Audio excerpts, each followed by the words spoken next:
ఎంత కఠినమైన మాట అంటే, మీ మోడీకి చెప్పుకో అన్నాడు. ఎంత మాట అండి!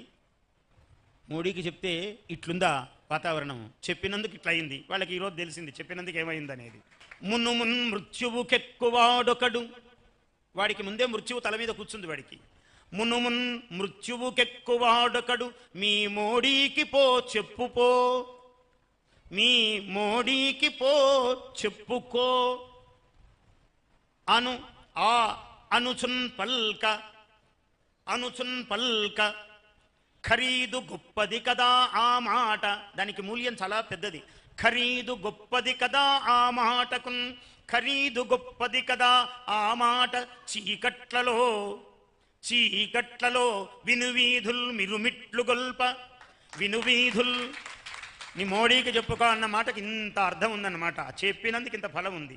విను చీకట్లలో వినువీధిన్, వినువీధుల్ మిరుమిట్లు గొల్పగా, వినువీధిన్ మిరుమిట్లు గొల్పగా మహావిధ్వంసమై కాళి కింకిణులన్.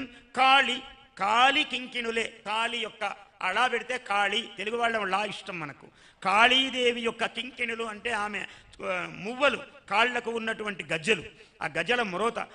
కాళి కింకిణులే, కింకిణులే లేచి కరాళ నృత్యముల, కింకిణులే చేసే కరాళ నృత్యములు, కింకిణులే చేసే కరాళ నృత్యములు పాకిస్తానమే హూనమై. మొత్తం హూనమైపోయేటట్లు కాళీదేవి నృత్యం చేసింది. ఎందుకంటే అన్ని ప్రయోగించిన వాళ్ళందరూ ఇద్దరు వనితామణులే, నారీరత్నములే మొత్తం ప్రయోగం చేశారు. అంత అంత ఫలం ఉంటుంది మోడీకి చెప్తే. మరి అదేమన్నా మామూలు మాటనా? వాడి కర్మ నుదుట ఏం రాసిందో వాడికి మీ మోడీకి చెప్పు అన్నాడు. చెప్పారు. అదే చెప్తున్నాను. మునుమున్ మృత్యువుకెక్కువాడొకడు, మీ మోడీకి పో చెప్పుపో చెప్పుకో అనుచున్ పల్క ఖరీదు మాట. అనుచున్ పల్క ఖరీదు మాట దిగదా, అనుచున్ పల్క ఖరీదు మాట దిగదా ఆ మాటకున్.